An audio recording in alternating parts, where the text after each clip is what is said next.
बंधुगण नमस्कार। जय जगन्नाथ। ओम साई राम। बंधुगण सबुदिन परी 9 तारिख मेनू मु अपडेट कर दूची। 9 तारिख बुधवार दिन मेनू।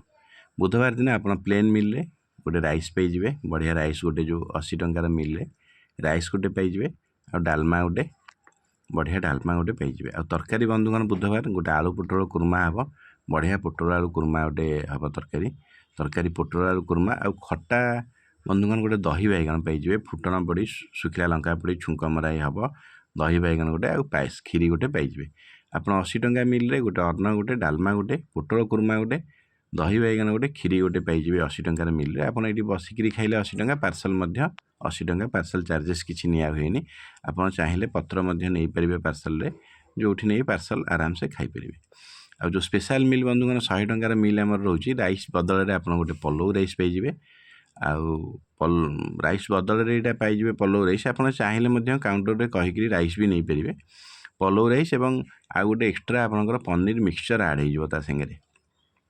ये पनीर मिक्सचरटा आड हो जो आप पलौ राइस गोटे डालमा गोटे पोटल कुर्मा गोटे दही बैगन गोटे पनीर मिक्सचर गोटे और खीरी गोटे पाइबे। आप 100 टंका मिल संपूर्ण मिलटा 100 टंका। आप पार्सल नेले 100 खाई ये खाइले 100 टंका। आ बंधुगण आपड़ जब एक्सट्रा कौन नाक चाहते हैं डालमा गोटे 30 टंका। सब्जी काली बेसर होनी पोटल कुर्मा हो तेणु आलू पोटल कुर्माटा काली 50 टंका रही सब्जी हाफटा। खट्टा गोटे 20 टंका खीरी गोटे 30 टंका पनीर मिक्सचर गोटे 40 टंका राइस अरुआ राइस गोटे 20 टंका और पलौ राइस गोटे 40 टंका। आप खाली सब्जी जो बेसर लिखाई 30 टंका सीटा रही खाली पोटल कुर्मा गोटे रचास टंका सीटा हाफटा।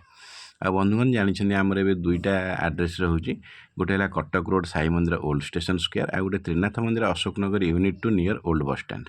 आपड़ जब ऑर्डर देवे 7789000446 नंबर आप ऑर्डर दे पारे। जदि 20टा मिल रु अधिका बंधुगण ऑर्डर दौरान ताले फोन पे करेंगे एडवांस पेमेंट में। ताले फोन पे नंबर है 9776701151 ना आसो रश्मि रंजन लेंका। यही नंबर में बंधुगण आप फोन पे करी 20टा मिल रु अधिका ऑर्डर दे पारे।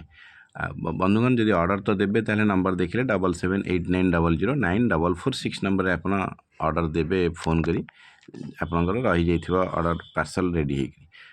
नमस्कार बंधुगण। जय जगन्नाथ। ओम साई राम।